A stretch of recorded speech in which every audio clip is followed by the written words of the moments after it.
What's up, Keep Pounding crew? Back today with another video. Keep pounding. Today's topic is first round hopefuls. If you like the video, if you like the channel, hit that like button, hit that subscribe button, hit that bell, select all, and leave a comment down below if you feel like doing so. Let's dive on in. Now, the first name that's going to pop up in everybody's mind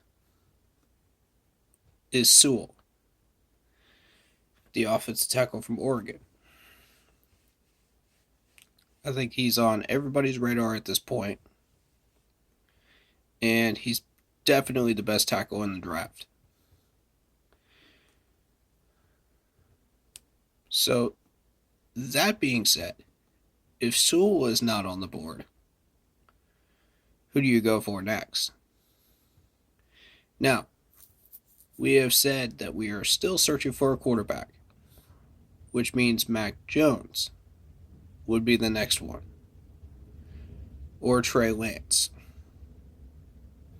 Personally, I like Mac Jones over Trey Lance, but that's just my opinion. A lot of people have different opinions on that, so the purpose of this video is to put names on this board and on the management's board that may not have been there before. So, the next name, if Mac Jones is not there, is of course going to be Slater. Now, Slater is an interesting offensive tackle, probably the second best one out there, or Northwestern. I've taken a good look at him. I like him. I think he's solid. And if Slater is not there, where do you go then? Patrick Surtain, the corner. This is where you start to branch out into the corner position. And I like Surtain a lot, but there's another corner option out there. And I'll tell you who that is in a minute. Most of you probably already know who that is. But Patrick Surtain is a very, very solid corner and would definitely take the place of Troy Pride Jr. in that number 2 role. Failing to get Patrick Surtain, a lot of people want Kyle Pitts. Now, I don't know how I feel about drafting a tight end in the first round. I really, really don't think that's the wisest course of action when we have much bigger needs and we only use the tight end position maybe 20 times this past year. We only saw a third of Joe Brady's playbook, thanks to the offensive line not being what they need to be, and that led to Teddy not being what he needed to be. Of course, half of the problems that we had were on Teddy. The 0-8 stretch, half of that was on Teddy, half of that was on the offensive line. But barring that, we only saw a third of Joe Brady's playbook. Now, I'm willing to give Joe Brady another chance and give him a little bit more time to develop and use that playbook a little bit more. But I don't think tight end is the way to go here. I really don't. You can get Eubanks later on from Michigan in late round picks. See, that's either way, you're getting a solid tight end. And I trust in Ian to last us another year until we can get another tight end.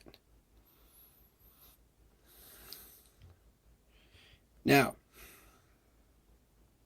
barring that, If we don't like any of those options, trading down is the smartest play. And I'll tell you why. Here's the players that we have available when we trade down. Samuel Cosme, the offensive tackle from Texas. We have Asante Samuel Jr. from Florida State down there, should we fail to get Patrick Surtain. We have another offensive tackle, which I'm going to mention in a second, and I'm going to tell you why I'm sold on this guy. And then we've also got Gregory Rousseau, the edge rusher, should you wish to go that direction. I don't know if he'll be down there that low. It'll depend on what teams want. Up in the top 15. We'll see. But there's a 50-50 chance that Gregory will drop to about the 20 spot. You don't want to go past 20 if you trade down. Down to 15, Gregory will probably still be there. There's a good chance of it happening. With Julian Edelman retiring with the Patriots, there's a chance that the Patriots could go quarterback. There's a chance that the Patriots could go wide receiver. There's a 50-50 split right there. So we don't know. There's also the random off chance that they build their offensive lineup with an offensive tackle or a guard with this first round pick. We don't know. What are the chances that Asante Samuel drops to the second round? I'd say pretty good. If nobody wants him in the bottom set of teams. So there's a chance that we could have him.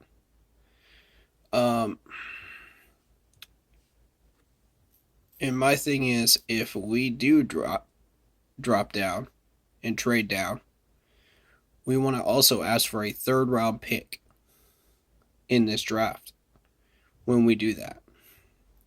Why? Because all of the talent at the positional needs area will be a gold mine in the third round. And I'm sure that Scott Fitterer has already discovered this, if he's been paying attention to what's on the board. So, if we are able to get that extra third from a Teddy Bridgewater trade,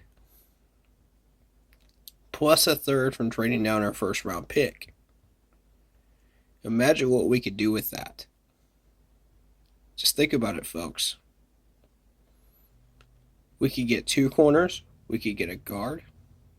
We could get an edge rusher. There's a chance for a wide receiver. And a defensive tackle. Maybe even a linebacker if you like somebody. Currently, Chad Surratt is on my radar right now from North Carolina at linebacker, should you wish to go that direction. I mean, we've got options in the third round, should we wish to go with these trades. So, here's the offensive tackle that I have on my list that I think you guys are going to like, that is not on many people's radar. Tevin Jenkins from Oklahoma State. Why? This guy's an angry pass protection guy. He plays angry. He plays frustrated. He does what he does on the field, and it shows. When you watch his film, and I put this video up on the Facebook page, by the way, Keep Pounding Facebook page, in all capital letters, same as the YouTube name. If you haven't been in the group yet, go check that out.